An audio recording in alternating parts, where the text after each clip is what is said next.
Let me describe a woman to you, and you tell me if you happen to know her. She used to walk into work with her shoulders squared and her ideas ready to go. She loved her job. She was really good at it. People came to her because she was the one who could be counted on to figure it out, to hold the line, to deliver. And then something shifted. Not all at once, in small increments over months, maybe a year, maybe 18 months. A comment in a meeting that landed harder than it should have. A decision about her that was made without her. A version of events her boss told her that she knew was not quite right, but didn't know how to challenge it. The quiet realization that her instincts, which had served her brilliantly for years, were now being treated as inconvenient. By the time she finally left or started seriously planning to leave, she didn't just need a new job. She needed to learn how to trust again. Trust her manager. Trust herself. Trust that her body's signals were data and not drama. If you know her, this episode's for you. Or maybe it's for the friend that you're about to send it to. Welcome to the Lead with Spark podcast, the show where real women lead with authenticity, show up with presence, and live out their purpose. I'm Lindsay Mulder, speaker, C-suite executive, family gal, travel junkie, and a firm believer that your leadership starts from within. Around here, we go beyond the fluff. We talk about the real stuff no one teaches you in leadership training. Your values, your superpower strengths, boundaries to stop burnout, and how to quit being the chaos coordinator of your own life.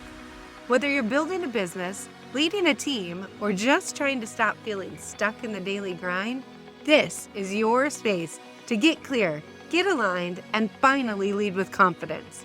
So let's cut the noise and reconnect with the spark that makes you, you. Let's go get our spark on. Welcome back to Lead with Spark. I'm Lindsay Mulder, and today we're talking about something that nobody's talking about out loud.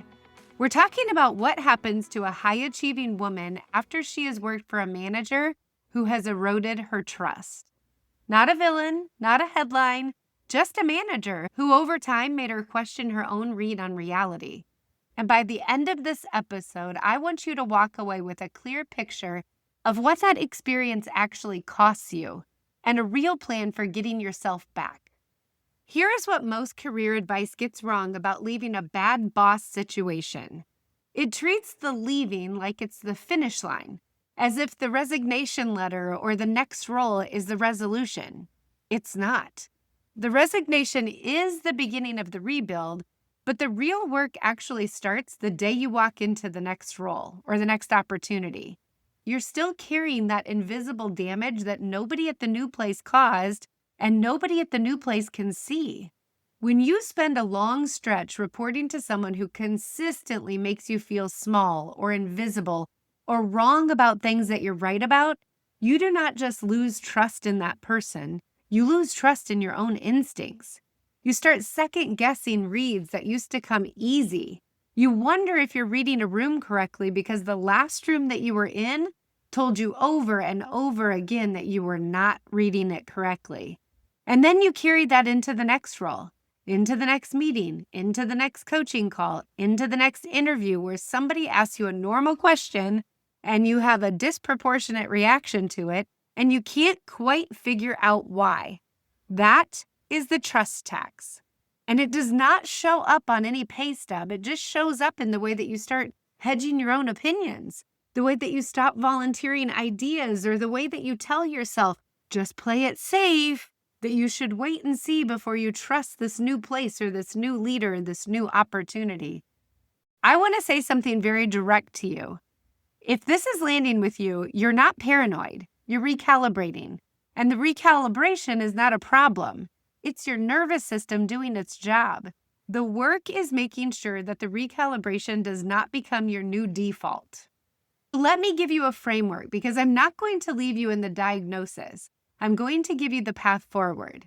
There are 3 layers of trust that a difficult manager erodes, and you have to rebuild them in the specific order. If you happen to skip a layer, then the next layer will not hold on. The first layer is trust in your own read. This is the foundation. Before you can trust another leader or another team, another organization, you have to rebuild trust in your own instincts because those instincts were correct. They're trying to protect you. They were reading the room accurately. The problem was not that your read was wrong. The problem was that the environment was actively gaslighting your read. Here is the practice. Start small. Notice a moment in a meeting where you have an opinion. Write it down before you say it, and then say it out loud. Then notice what happens in the room. You're not collecting evidence to prove anyone right or wrong. You are collecting evidence that your read is reliable, that you can trust the woman who is reading the room. Do this for 30 days. Now, here's the deal. Your confidence won't come back through affirmation. It will come back through receipts. So keep doing this and collecting the evidence. The second layer then is to trust in your own discernment over defensiveness. This is the layer that most women get stuck in, and it's the most dangerous one if you don't know how to watch for it. When you've been going through a hard reporting relationship, your nervous system learns to scan for threats, which is good. Trust me, that's good. It's what actually keeps you all in one piece. But threat detection that worked in the last environment is going to give you false positives in your new environment. You will read a normal piece of feedback as an attack. You'll read a busy boss as a dismissive one, or you'll read silence as judgment. The work on this layer is learning how to ask one question before you react. Is this actually happening? Or is this a pattern from the last place that's just showing up here in this place? That question alone, asked honestly, is the difference between healed discernment and protective defensiveness. Discernment serves you. Defensiveness will isolate you.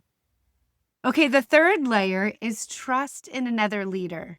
This is the layer that comes last. And here's the part that I want you to hear because high-achieving women, we love to skip ahead. You cannot rebuild trust in a new leader until layers 1 and 2 are stable.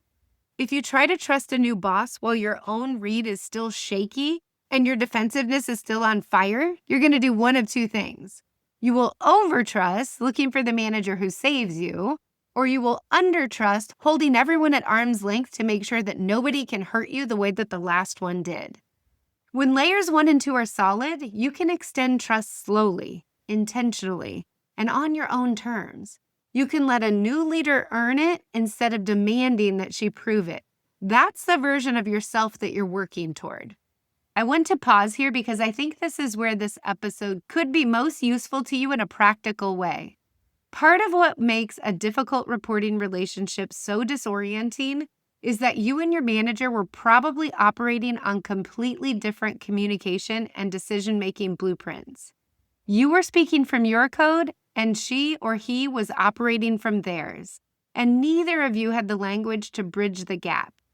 I use a framework with my coaching clients called BANK, and one of the most freeing things that it offers is this. It shows you that the disconnection was not always personal. Sometimes it was structural. And once you understand your own code, you stop blaming yourself for not being able to translate someone else's. The link is in the show notes. It's called Crack Your Code, and it is 100% free. It takes about 90 seconds. So take it before you walk into your next role. Take it before your next interview. Knowing your code is one of the fastest ways to start trusting your own read again and to build communication with your manager, your team, heck, even in your relationships at home. Okay, let's jump into what rebuilding this actually looks like in real life. I want to ground this in because I think a lot of women hear advice like this and they imagine that it's supposed to feel like a montage. It's not. It's daily, small, often invisible work. So here's what it looks like in real life. It looks like writing down 3 or 4 of your wins at the end of every week. Not because anybody's going to read them, because your last boss wrote a different story about your performance than the one that was actually happening. You need your own record of the real one. It sounds something like this. You start talking and you say, oh, well, this is probably stupid, but, or I know you're smarter than me, but, and then you stop. You need to edit that in real time, saying the thing without the apology in front of it. The apology was a tax that you paid in the last environment, and it is absolutely not required in this one. Or it looks like asking for clarification when something in a new role feels off. Instead of running it through the worst-case interpretation that your last job trained you to default to, try the question, hey, can you help me understand what you meant by? It is a sentence that your old manager probably made you afraid to ask, but asking it now is part of your rebuild. It also looks like setting boundaries that the old environment trained you to feel guilty about. Leaving on time, taking lunch, not responding to after-hours emails. The old environment told you those things made you less serious, but the truth is, they make you more sustainable. The rebuild includes learning to feel okay about that. And maybe most importantly, it looks like grieving what was lost without rewriting what was real. 18 months or 3 years or 7 years of your career happened. Some of it was beautiful, some of it was painful, but all of it was real. The work isn't pretending that the painful parts didn't happen. The work is making sure that they do not narrate the next chapter. Before I close out, I want to say one more thing, and I want you to really hear it. If you have just come out of or coming out of a hard reporting relationship, you don't have to be all the way rebuilt to take the next step. You can be in the middle of the rebuild and still apply for the role. You can be in the middle of the rebuild and still be a brilliant leader. You can be in the middle of the rebuild and still have your whole future in front of you. The rebuild is not a prerequisite for moving forward. The rebuild is something that you do while you move forward. There are women I'm working with right now who are doing exactly this. They're interviewing, they're negotiating, they're accepting offers, and they're simultaneously rebuilding their trust in their own read, in their own discernment, and in the leaders that they're choosing to work for next. They're not waiting until they feel fully healed to move. They're moving as part of the healing. If you are her, hear this. You are a woman whose nervous system did its job under tough conditions, and now you're doing the work to teach it what the new conditions feel like. That's one of the most courageous things that a leader can do. A bad reporting relationship costs you more than a job. It costs you trust in your own read, trust in your own discernment, trust in the people who come next. And rebuilding those 3 layers in that order is the actual work of recovering from it. You're not paranoid, you're recalibrating. And the recalibration is evidence of how seriously you take your own leadership. The work now is making sure that the recalibration becomes a season, not a setting. So before you go, grab your Crack the Code link in the show notes.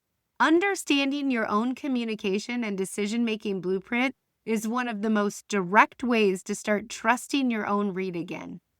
When you know your own code, the noise from the last environment gets quieter. The signal from your own instincts get louder.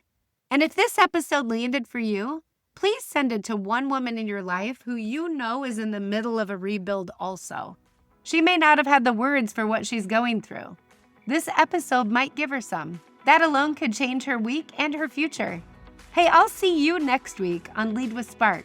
Keep leading like only you can. Well, that's it for today. Thanks for being here and for doing the work to lead yourself first. If this episode sparked something for you, take a second to subscribe, leave a review, or share it with another woman who's ready to own her leadership. And remember, the way you lead your life is the way you lead everything else.